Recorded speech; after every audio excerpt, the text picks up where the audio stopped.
Merci de rester à notre compagnie pour la seconde partie de New World Forum consacrée à la problématique du coronavirus. Et nous sommes avec deux personnes ressources, personnel de santé, docteur Asimawe Pada, il est médecin de santé publique, épidémiologiste, ancien représentant de l'OMS au Niger notamment. Avec lui, le docteur Michel Kodom, médecin interniste, président de l'ONG M-Afrique. Pour cette seconde partie, nous allons commencer par l'ouverture des frontières qui commence ça et là. Et pour le Togo, c'est désormais effectif, frontières aériennes ouvertes depuis le 1er août. Alors, est-ce que vous pensez que c'est opportun d'ouvrir les frontières, surtout au moment où la courbe de l'épidémie commence par remonter, docteur Pana? Bien, je pense que c'est une question un peu chose. Il était question de sous-peser les pour et les contre. Hein. Est-ce que, comme certains l'ont dit, est-ce qu'il fallait continuer à maintenir les frontières fermées pour que l'économie sombre totalement? Est-ce qu'il fallait ouvrir pour qu'on prenne le risque d'avoir de nouvelles infections qui vont s'ajouter? Je crois que si vous avez observé, le Togo est l'un des pays qui a mûri longuement cette réflexion avant de pouvoir se décider d'ouvrir. Et le Togo ne pouvait pas faire cavalier seul parce que dans le monde, c'est l'allure des pays. Ce qu'il faut retenir, c'est que cette réflexion mûrie a amené à pouvoir mettre les conditions dans lesquelles on peut rouvrir les frontières aériennes. Je précise les frontières aériennes, parce qu'on pourra parler des frontières terrestres après. Les frontières aériennes où on peut effectivement contrôler les passagers, tout ça. Et ces conditions-là, ils les ont énumérées, et ils l'ont posté sur l'Internet, notamment les tests avant le départ, les tests à l'arrivée, ensuite le suivi des voyageurs qui arrivent lorsqu'ils rentrent dans la population. Je crois que ce sont des mesures que beaucoup de pays, notamment les pays de la CEDEAO, ont convenu de mettre ensemble. Et dans les jours à venir, on verra qu'est-ce que cette surveillance et cette ouverture-là nous donne comme information. Et je suis sûr que les dirigeants dans le monde, nonobstant qu'il y a des impacts économiques, pourront peut-être revoir encore les stratégies après cette ouverture, si les cas s'avéraient que ça augmente dans la communauté. On va voir les statistiques. À travers même une question posée par le 93 60 81. Les statistiques concernant le Togo, on est à 292 cas actifs, mais le nombre total de cas accumulés depuis le 6 mars, le déclenchement de la pandémie avoisine désormais les 1000 cas, ça fait 958 au total. Docteur Kodom, l'ouverture des frontières, est-ce que ça ne va pas faire exploser la situation? La réouverture des frontières, je pense que, il faut le dire, s'impose à l'humanité parce que ça fait pratiquement 5 mois que les frontières aériennes sont fermées, les frontières terrestres également. Et il faut commencer quelque part. Ouvrir les frontières terrestres, je pense que ça serait très difficile pour les pays africains, quand bien même certains pays comme le Mali, le Burkina viennent de décider. Mais ouvrir les frontières aériennes avec les mesures prises par le gouvernement et comme l'a rappelé Dr Pana ici, je pense que c'est une bonne chose. C'est une expérience qu'on va faire dans 2 semaines, 1 mois pour voir présenter un test négatif au coronavirus au départ 72 heures avant de prendre le vol. Et je pense que c'est important parce que c'est pour sécuriser, c'est pour protéger les autres passagers et surtout ne pas être surpris à l'arrivée. Si vous voyagez pour 10 jours en Suisse ou en Allemagne, vous arrivez, on fait le test positif à l'aéroport de Munich et on vous met en quarantaine. Mais à quoi aurait servi donc votre voyage? Donc c'est important qu'avant de partir, que vous soyez sûr que 3 jours avant le départ, vous n'avez pas été contaminé. Et surtout sensibiliser les voyageurs. C'est pas parce que le test est négatif à 3 jours que vous allez le choper le lendemain ou bien la veille du voyage.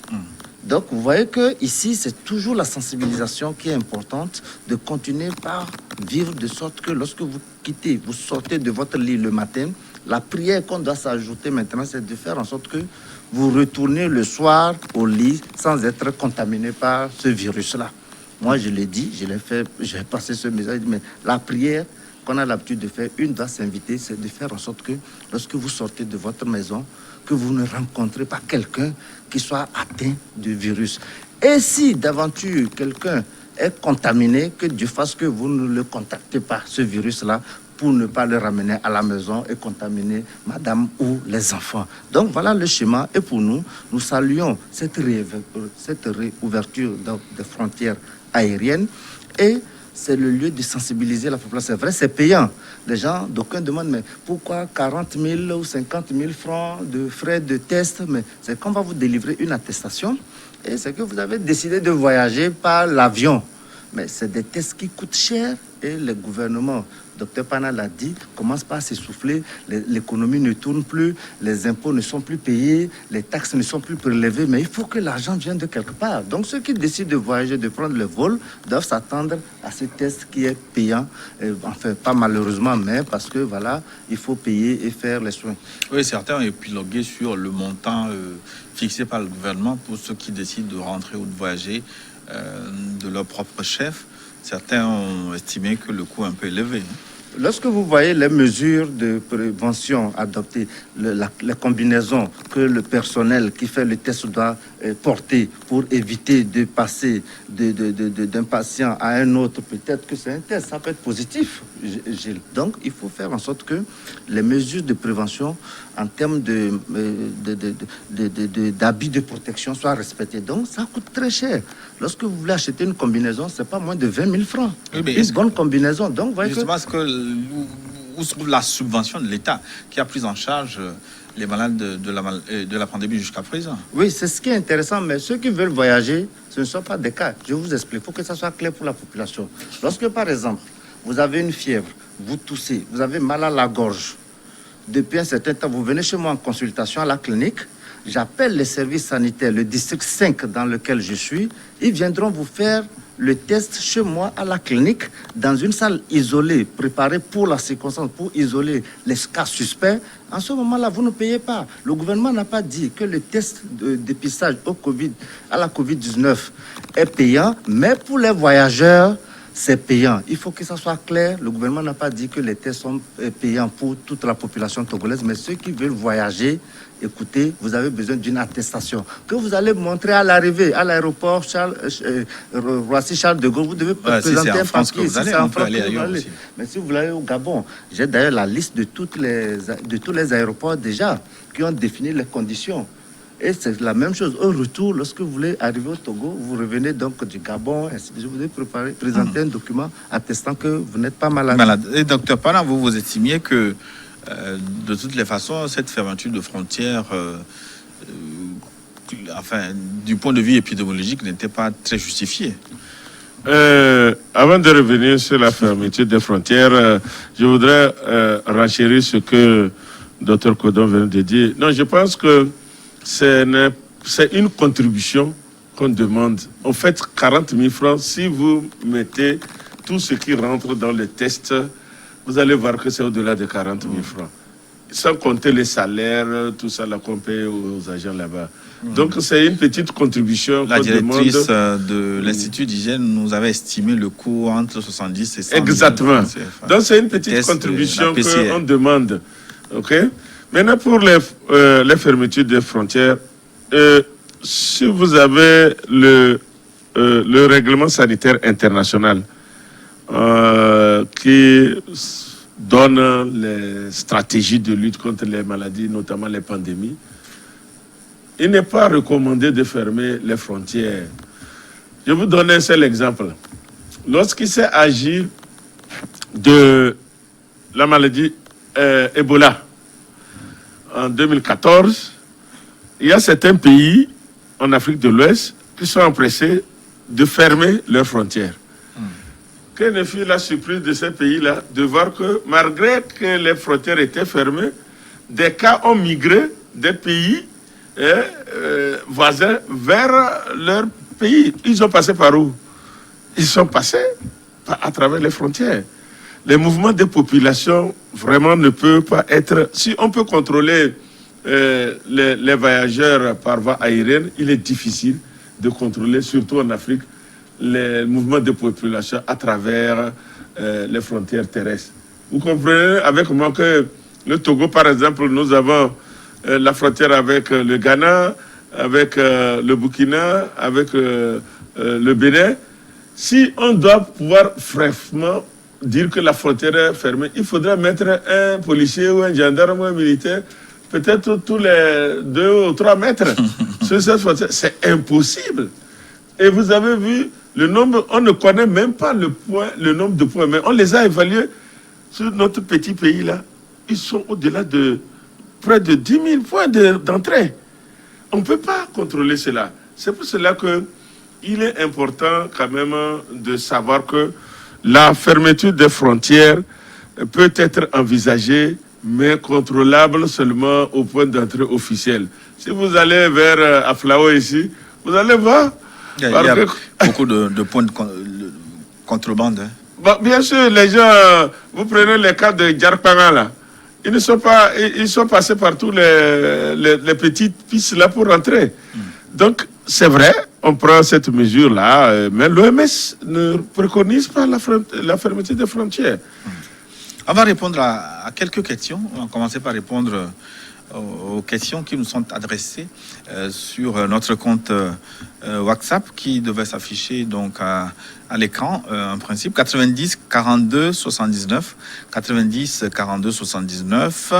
Alors qu'est-ce qu'il nous dit? Nous avons appris qu'il y a un foyer de contamination d'élèves à Soudou et que le lycée concerné a été fermé. Bientôt l'examen de bac 1 va démarrer dans pratiquement 2 semaines. J'aimerais savoir le sort qui est réservé aux candidats de cet établissement. C'est Pinidi qui nous écrit depuis Sotobois. Docteur, est-ce que vous avez des informations à propos? Oui, c'est vrai. Il y a un foyer au niveau de Soudou. Je crois que ce sont des mesures transitoires qui ont été prises avec des mesures d'accompagnement. Le ministre de l'enseignement primaire et secondaire a sorti quand même un communiqué dans ce sens-là. Il faut dire que au niveau de Soudou, c'était un cas d'index, justement, qui venait d'un élève qui fréquente le lycée de Soudou, mais qui dort au Bénin. C'est pour ça que nous parlons tout à l'heure des frontières là. L'élève dort au Bénin et vient fréquenter à Soudou au Togo. Le cas index est parti comme ça. Et finalement, on s'est rendu compte que l'infection a gagné les autres élèves et les enseignants. Les mesures qui ont été proposées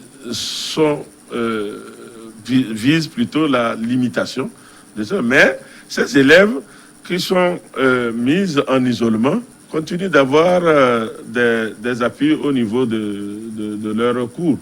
C'est ce qui se passe. Les enseignants contaminés peuvent enseigner les élèves non, contaminés. ils ne peuvent pas. Ils sont en isolement. Tous ceux qui sont positifs ont été isolés. Et maintenant, les dépistages même continuent au sein de la population générale. Exactement. Et tous ceux qui sont déclarés positifs, on les sort de la communauté, y compris les enseignants. Docteur Kodo, l'école a été rouverte depuis les 15 juin au Togo. Jusqu'à présent, il faut quand même noter que le nombre de cas est quand même limité. Ça veut dire que la situation est plus ou moins gérée de façon... Je pense que le mérite ici revient quand même au gouvernement et à la coordination nationale, à la CNGR.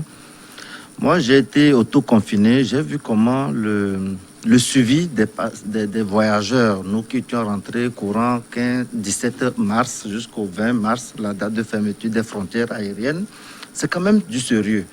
Et je pense que ça a beaucoup joué. Et la sensibilisation, je vois chaque semaine, c'est des programmes à la télé, à la radio, c'est beaucoup de messages de sensibilisation. Et ça a contribué à ce que les gens prennent conscience de ne pas vraiment prendre des risques. Ceci dit, pour revenir sur la question des frontières, il y a eu des cas, par exemple, à Vaughan. C'est une dame qui est revenue du Nigeria pour l'enterrement de sa fille qui était décédée En ce moment, on avait dit même que les attroupements étaient limités à 15, voire 50 personnes, mais il y avait plus de personnes. Donc, et ces personnes qui étaient donc à ces funérailles ont été suivies et de façon à ce que voilà, l'infection ou bien la propagation soit limitée, circonscrite. C'est le même cas que Soudjou, où le gouvernement a décidé de la fermeture du lycée pour que les élèves soient mis en observation, en quatorzaine, le temps que justement les cas positifs soient détectés, sortis du reste des effectifs des élèves pour que les autres puissent continuer à aller donc aux examens. Donc c'est le lieu de rappeler à ces élèves que ce n'est pas des vacances. Vous êtes à la maison, vous devez continuer par étudier, à réviser pour pouvoir aborder vos examens de probatoire en toute quiétude. On va aborder un autre thème, si vous voulez, le mode de transmission. De nouvelles informations sont disponibles désormais à travers une étude relayée par l'Organisation mondiale de la santé. Au départ, cela avait été dit et démenti, mais de plus en plus, il paraît que l'air expiré peut contenir le virus. Le virus peut rester suspendu en l'air et puis contaminé après. Docteur Pana. Oui, c'est comme ça la science. Hein?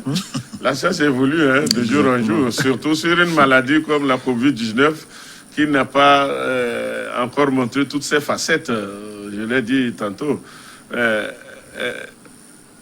Effectivement, le virus, comme on l'a dit, il est souvent logé dans la région de la gorge, communément appelée derrière la gorge, et puis après il migre vers les poumons quand l'organisme n'a pas pu l'éliminer. Alors, lorsque nous parlons, si vous remarquez, ceux qui portent les lunettes, lorsque vous parlez, vous allez voir qu'il y a une buée qui monte. Ça prouve que lorsque nous parlons, nous projetons quand même des quantités de salive et de liquide qui est dans notre bouche. Lorsque nous respirons aussi, il y a une certaine buée qui sort. Lorsque nous toussons, et c'est là où nous éternuons, et c'est ça en ce moment, on le fait avec force, et il y a des postillons qui sortent de notre bouche ou de nos narines vers l'extérieur. Dans ces postillons-là, il y en a une densité qui est un peu lourde et qui tombe directement sur des objets ou au sol. C'est pour ça qu'on recommande qu'on nettoie les objets parce qu'on ne sait jamais si un postillon est tombé. Mais il y a une deuxième catégorie aussi de postillons qui a une densité très légère et qui reste suspendue. Et là-dedans, il y a le virus. Donc, il a été démontré que ces postillons qui ont une densité très légère restent suspendus dans l'air, mais que quelqu'un qui est proche peut respirer et donc contacter la maladie. C'est pour ça que la distanciation sociale est recommandée.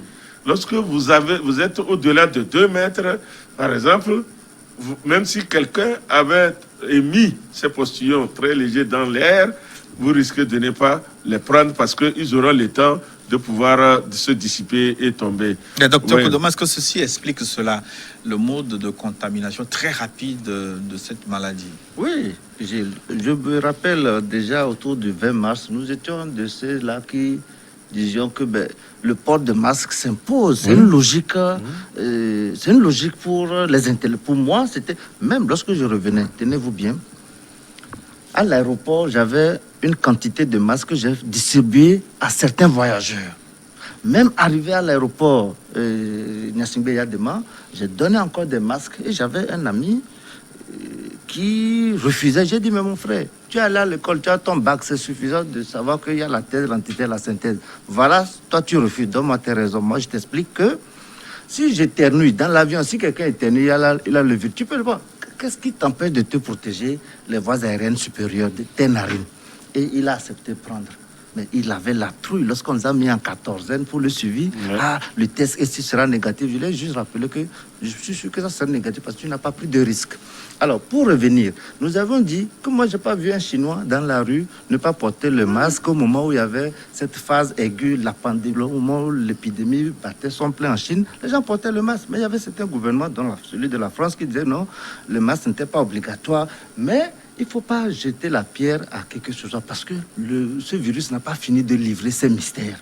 On ne le maîtrise pas assez. Et vu le mode de contamination, il est prudent, il est judicieux de se protéger, de porter les masques. Et nous insistons là-dessus parce que vaut mieux porter le masque, ne pas être contaminé, que de jouer vraiment, de prendre ce mode de contamination à la légèreté. Et s'il s'avérait justement qu'en Afrique, ce mode de contamination par voie aérienne, c'est-à-dire les particules, les postillons qui contiennent donc ces virus, contaminent la population, tenez-vous bien, nous devons revoir considérablement notre approche de sensibilisation. D'ailleurs, les médias, l'argent, nous sommes en train de réfléchir là-dessus. Personne ne doit aborder ce sujet. Il faut dématérialiser l'utilisation de la monnaie. Vous voyez un médias, lorsqu'ils sont au repos, certains parlent, ils mettent le doigt dans leur narine et ils ont les pièces de monnaie dans leur poche. Lorsque vous allez, il va vous transporter, il va vous donner la monnaie. Il compte, mais et s'il y a le virus sur ces pièces de monnaie, vous prenez ça, vous rentrez chez vous, vous tâchez votre poche.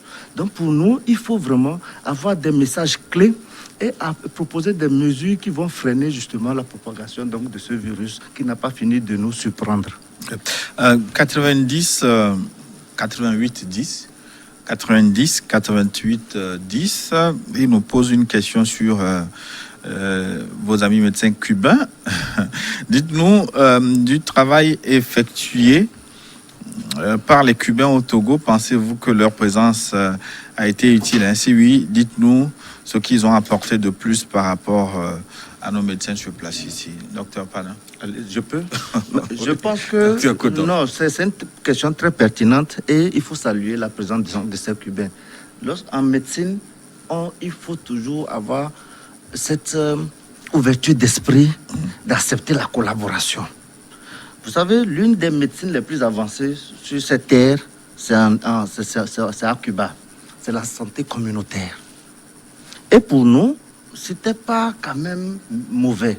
Et ce programme qui a amené les médecins cubains au Togo, c'est pas le gouvernement togolais qui a fait pieds et mains pour inviter les Cubains. C'est un programme au niveau de l'Union africaine où le Cuba, dans sa politique d'expansion de son idéologie, de la coopération internationale, a proposé des médecins à un certain nombre de pays via l'Union africaine qui a accepté. Et le Togo, l'ambassadeur ne peut pas refuser que des médecins viennent apporter un coup de pouce. Et justement, lorsqu'ils sont venus, ils ont appuyé les services de CHR Lomé Commune avec les médecins qui sont là. C'est toujours convivial de partager les expériences d'ailleurs et appuyer. Et lorsque vous voyez le taux de décès justement au Togo, nous avons 19 décès aujourd'hui. Lorsque vous prenez certains pays comme la Côte d'Ivoire, c'est près de 100 cas. Lorsque vous prenez certains pays comme le Nigeria, c'est environ 1000 décès. Et donc pour nous, je pense que ça a joué, ça a aidé. Pour moi, ce n'est pas un complexe d'accepter l'apport, le soutien des collègues étrangers. Et peut-être c'est ma vision de M-Afrique, où on ne peut plus aujourd'hui prêcher dans sa propre chapelle. Le coronavirus vient de nous démontrer aujourd'hui que lorsque vous prêchez seulement dans votre chapelle, vous serez surpris par la bonne prêche de l'autre pasteur de l'autre côté. Absolument, parce que je vais renchérir ce que Dr Kodon vient de dire. Non, notre ami, on va...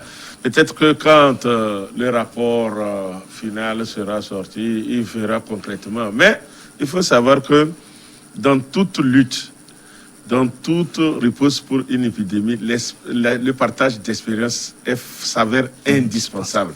Parce que si vous restez chez vous seulement pour appliquer vos stratégies, vous n'arrivez pas à de bonnes solutions.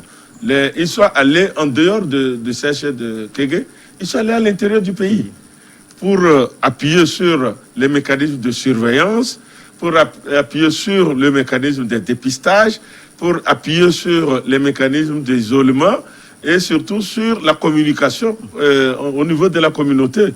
Donc aujourd'hui, on ne peut pas dire que, bon, ils ont fait ceci, c'est pour ça qu'on a tel résultat, mais ils ont contribué à toutes ces stratégies-là. Et nous pensons que c'est ce qui nous amène... Mais ce que moi je lis entre les lignes, à travers ces questions sur les médecins cubains, c'est que votre pays soit en mesure aussi d'exporter de temps en temps ces médecins pour aller appuyer les autres, partager les expériences. Mais bien sûr. Bien sûr, bien sûr. Je pense que si ça va être nécessaire, c'est avec plaisir que certains médecins togolais pourront aller dans d'autres pays. Il n'y a pas de souci pour ça. Il me semble que M-Afrique le fait, doit on pouvoir le faire d'ailleurs. Et on le fait avec beaucoup d'engagement. À titre privé. À titre Pas à titre privé.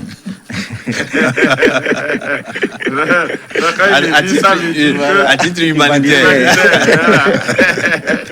93 55 57, 93 55 57.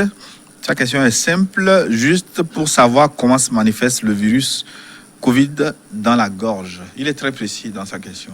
Docteur Palin. Oui, bon, le virus dans la gorge, comment il se manifeste? Je crois que... Il y a des irritations. Oui, c'est ce que le signe principal, c'est ce que nous appelons toujours l'angine. Vous allez sentir que votre arrière-gorge est un peu enflée. Quand vous voulez avaler, ça vous fait un peu mal par rapport à avant. Vous allez sentir qu'il y a des démangeaisons, ça vous fait un peu gratter la gorge. Ça vous amène à tousser, à avoir des petites quintes de toux. C'est ce que nous appelons des quintes de toux. Et souvent, ce sont des quintes de toux qui sont sèches. C'est-à-dire que à ce stade-là, vous ne rejetez rien. Donc, et puis, ça peut vous amener justement l'angine peut vous amener à avoir le corps chaud, donc la fièvre.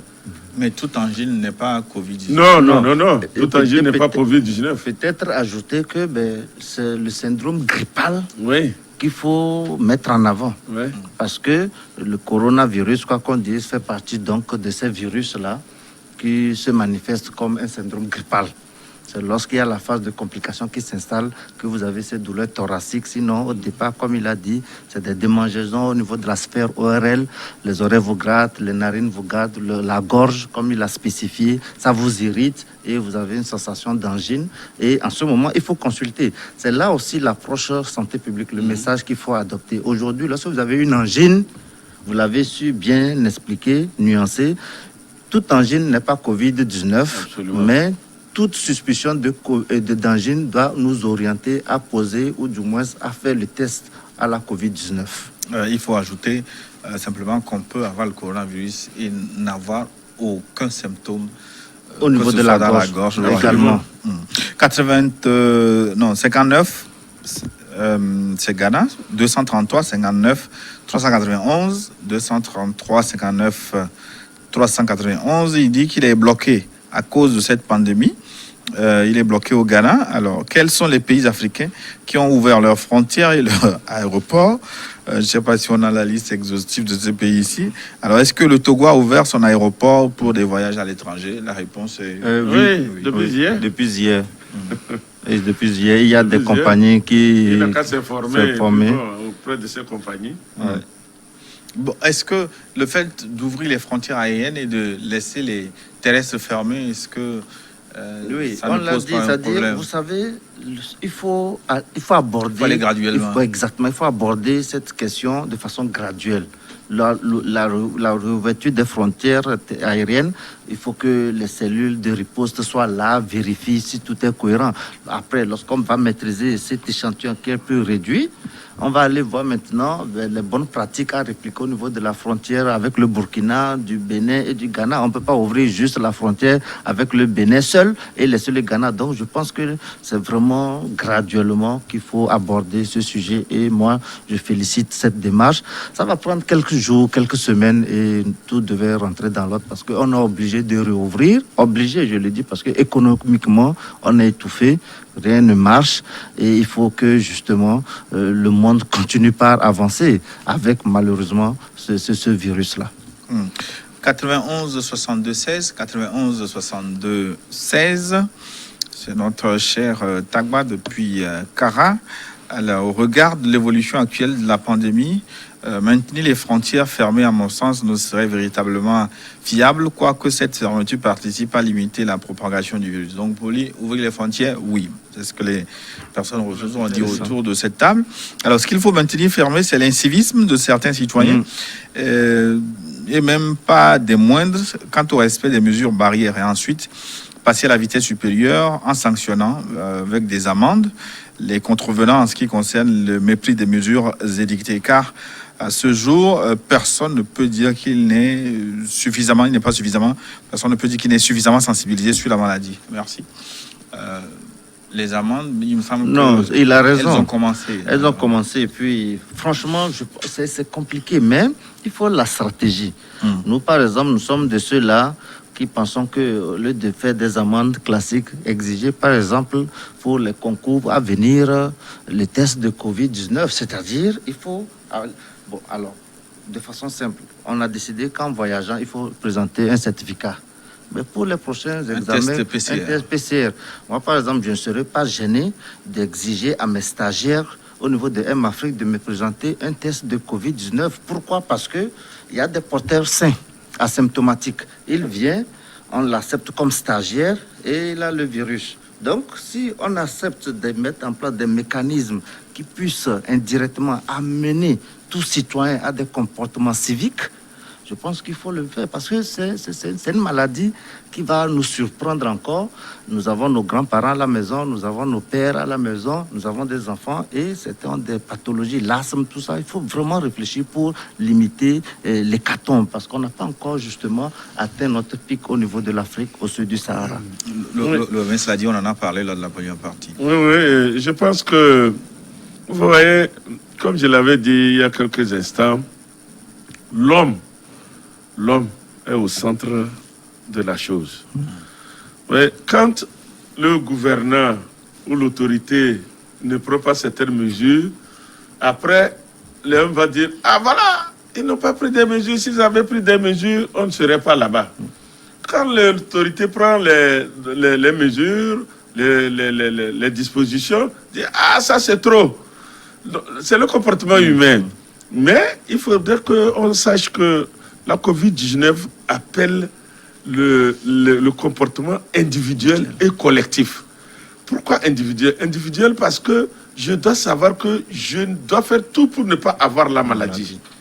Deuxième chose, je ne dois pas contaminer quelqu'un parce que je ne sais pas si je suis positif ou négatif par rapport à cette maladie. Donc si tout le monde intègre ce comportement, si tout le monde comprend ce que le gouvernement a dit, je ne comprends pas pourquoi le gouvernement va aller sévir par rapport à un individu. Ce n'est pas le plaisir de l'autorité de pouvoir faire des contraintes, des mesures contraignantes, mais il faut que chacun de nous comprenne que c'est d'abord sa protection individuelle, mais également un devoir pour chacun de nous de protéger aussi les autres. Ça, c'est très important. On va répondre à un autre téléspectateur, 90 19 80, 90 19 80. Pourquoi le gouvernement a étalé les examens sur 2 mois au lieu de les concentrer dans le mois d'août et libérer très vite les élèves pour passer à autre chose? Docteur Koda. Non, je pense que c'est une stratégie mûrie et ça permet de ne pas confiner ou du moins de ne pas permettre aux élèves de s'attrouper et d'espacer les lieux d'examen.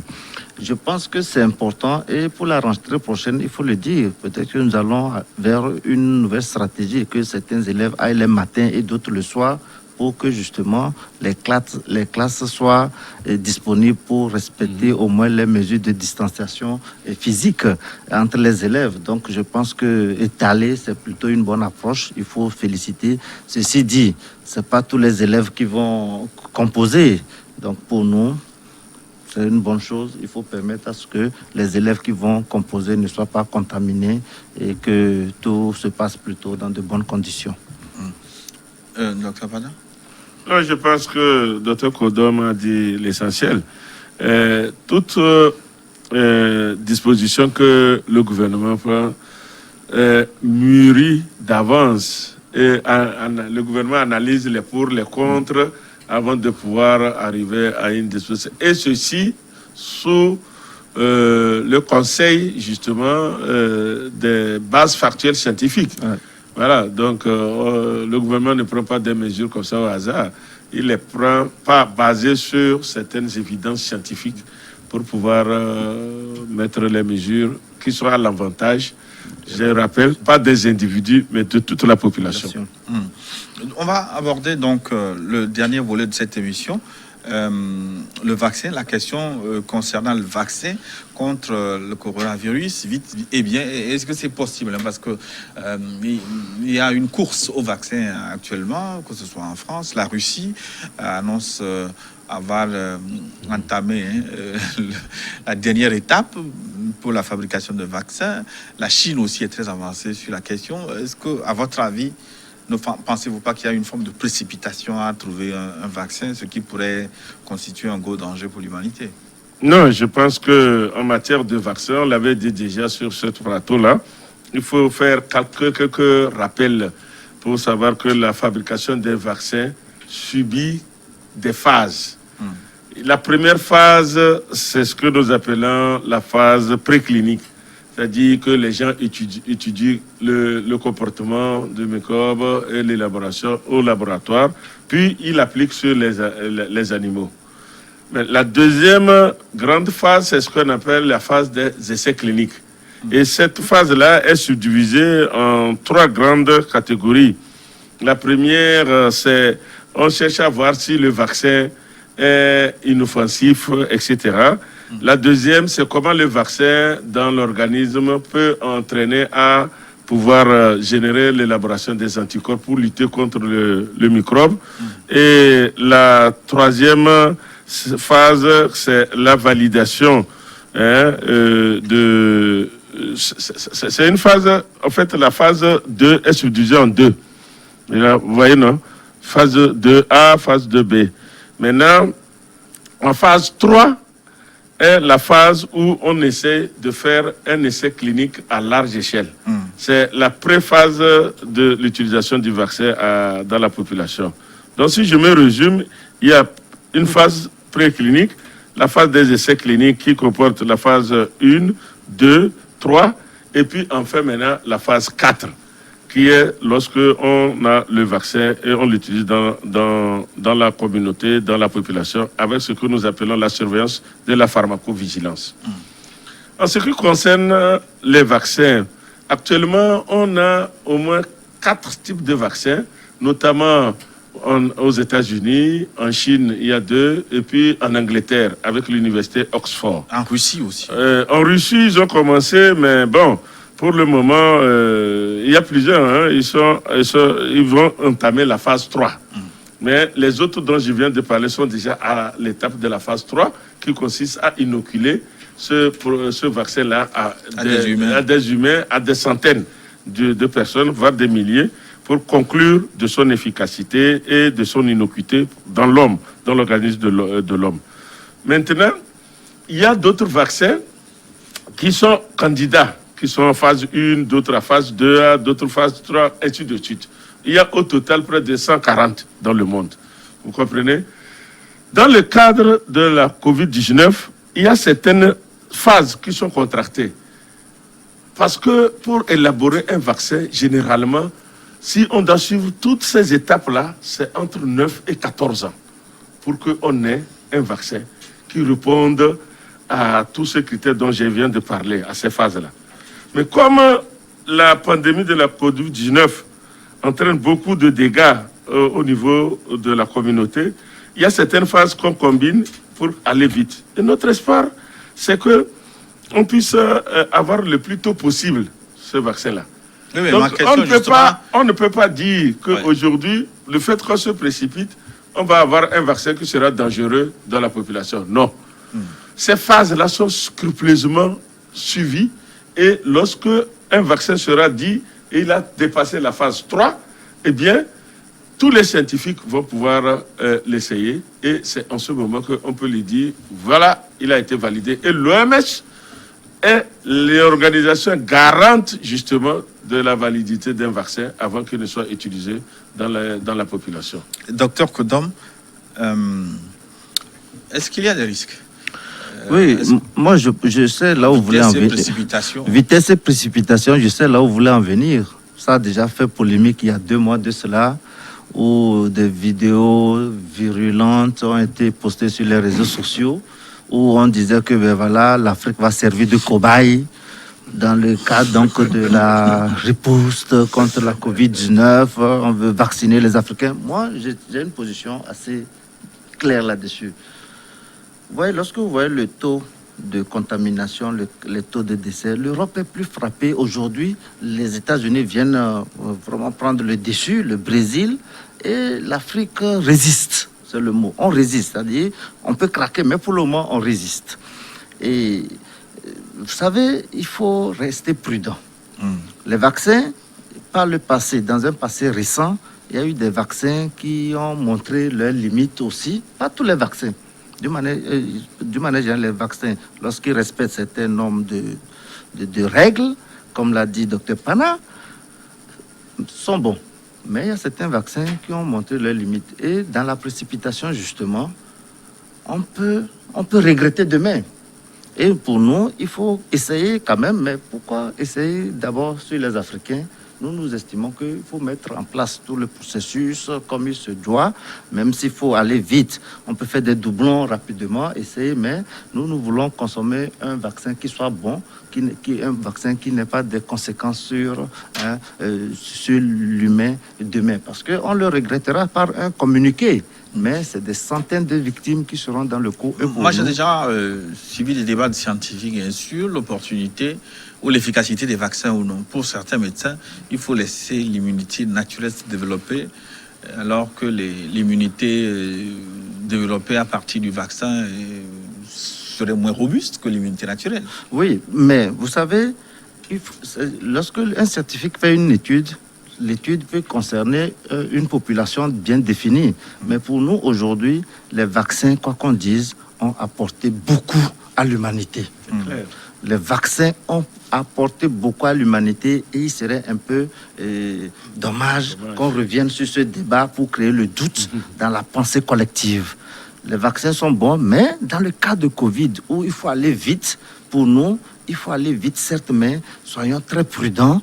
Consommons ce qui est bon, motivons les scientifiques, mettons un peu de pression sur les politiques pour qu'ils n'acceptent pas rapidement ce qui leur sera proposé, mais proposer quelque chose qui sera bon pour que demain, ça ne soit pas un regret pour l'humanité. Est-ce que les pays africains ont les moyens de dire non à un vaccin proposé par... Oui, vous savez, dans les essais cliniques, l'Afrique ne représente jusqu'aujourd'hui, tous les vaccins qui sont passés, l'Afrique n'a représenté que 2% des essais cliniques. 2%. L'Amérique vient en tête avec près de 35-40%. Ouais, donc cette peur bleue, je pense que c'est vrai. C'est de la manipulation? C'est pas de la manipulation, c'est normal, c'est la réaction de l'homme. C'est aussi simple que ça. L'homme a toujours peur. Voilà, il faut que l'autre essaye. Même quand vous prenez les guérisseurs, si vous allez, il y a une potion à boire là. La tendance est que je vais laisser l'autre va boire, je vais boire avant de boire. C'est une réaction tout à fait naturelle de l'homme. Il faut le comprendre. Mais comme l'a dit le Dr Condom, je pense quand même que ceux qui vont proposer ces vaccins-là, il y a un cheminement. Et il y a des processus. Chaque pays a en son sein des structures qui valident justement les vaccins avant qu'on les utilise.